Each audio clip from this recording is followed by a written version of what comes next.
दोस्तों, लंका के राजा रावण का पुष्पक विमान सदियों से कौतूहल का विषय रहा है। रामायण में इस विमान का जिक्र है।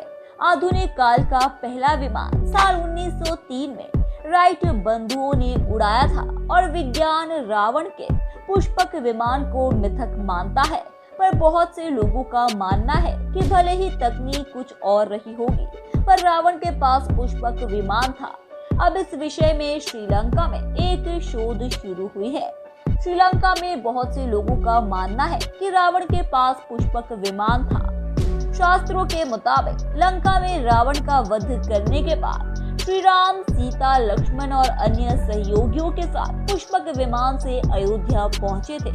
पुष्पक विमान पहले रावण के सौतेले बड़े भाई कुबेर के पास था, जिसे रावण ने बलपूर्वक हासिल कर लिया था। श्री राम ने अयोध्या पहुंचने के बाद पुष्पक विमान को दोबारा कुबेर को लौटा दिया था। पुष्पक विमान का डिजाइन ब्रह्मर्षि अंगिरा और स्ट्रक्चर भगवान विश्वकर्मा ने किया है। इसी कारण ये देव शिल्पी कहलाते थे। शिल्पाचार्य विश्वकर्मा ने ब्रह्मदेव के लिए दिव्य पुष्पक विमान की रचना की थी। पर्यावरणविद सुनेला जयवर्धन ने अपनी किताब में रावण के विमान को लेकर कई बातें लिखी है। अब श्रीलंका में रावण के पुष्पक विमान को लेकर लोगों में दिलचस्पी बढ़ रही है। रावण के सम्मान में श्रीलंका ने अंतरिक्ष में एक उपग्रह भी भेजा है, जिसका नाम रावण है।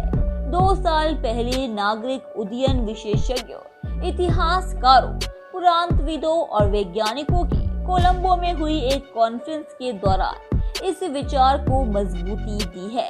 तब इस बात पर सहमति बनी थी कि दुनिया में पहली बार रावण ने विमान उड़ाया था। ये उड़ान श्रीलंका से भारत तक की थी और फिर इसके बाद रावण वापस विमान से श्रीलंका लौटा। उत्तर कॉन्फ्रेंस के बाद तत्कालीन श्रीलंका सरकार ने 50 लाख रुपए की ग्रांट जारी की थी, जिससे रिसर्च शुरू की जा सके। श्रीलंका नागरिक उड्डयन अथॉरिटी के पूर्व चेयरमैन शशि दानातुंगे कहते हैं कि कोरोना लॉकडाउन के कारण रिसर्च रोकनी पड़ी थी। वर्तमान राजपक्ष सरकार रिसर्च को फिर शुरू करने के पक्ष में है। मैं उम्मीद करता हूं कि अगले साल की शुरुआत में ये रिसर्च दोबारा शुरू की जा सकती है। इतिहास में दिलचस्पी रखने वाले शशि श्रीलंका क्रिकेट बोर्ड के भी अध्यक्ष रह चुके हैं। वे अपने देश में नागरिक उड्डयन का इतिहास जानने के लिए अच्छा खासा सफर तय कर चुके हैं। वे कहते हैं कि मैं पूरी तरह आश्वस्त हूँ कि रावण एक मिथकीय चरित्र नहीं है। वे एक वास्तविक राजा थे। उनके पास वास्तविकता में विमान और विशेषज्ञ थे। संभव है कि वे आज जैसे विमान नहीं थे, परंतु निश्चित तौर पर पुरातन समय में श्रीलंका और भारतीय लोगों के पास उन्नत तकनीक मौजूद थी।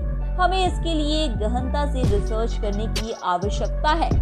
शशि ने भारत से भी इस रिसर्च का हिस्सा बनने को कहा है। उनका कहना है कि ये रिसर्च दोनों ही देशों के लिए प्राचीन गौरव के लिहाज से महत्वपूर्ण है। श्रीलंका में आज भी बौद्ध धर्म को मानने वाले बहुसंख्यक माता सीता को बड़े आदर से मानते हैं। लोगों के साथ श्रीलंका सरकार भी मानती है कि भारत से माता सीता ही सबसे पहले विमान से श्रीलंका पहुंची थी। इस विमान के पायलट महाराज रावण थे। यही कारण है कि श्रीलंका की सबसे पहली एयरलाइंस को सीता एयरलाइंस के नाम से ही जाना जाता है। रावण का नाम भी लोग बड़े ही आदर और सम्मान से लिया करते हैं। रावण के साथ उनके सगे भाई विभीषण की मूर्ति श्रीलंका की नेशनल असेंबली के मुख्य कक्ष में लगाई गई है। धन्यवाद दोस्तों, उम्मीद है कि आपको हमारे द्वारा बताई गई जानकारी काफी पसंद आई होगी। इसीलिए ऐसे ही रोचक तथ्यों और रहस्यों को जानते रहने के लिए हमारे चैनल को सब्सक्राइब करें। अपनी प्रतिक्रिया कमेंट बॉक्स में दें, उसे लाइक करें और अपने दोस्तों रिश्तेदारों को भी इस जानकारी से रूबरू कराने के लिए हमारे इस चैनल को ज्यादा से ज्यादा शेयर करें। धन्यवाद।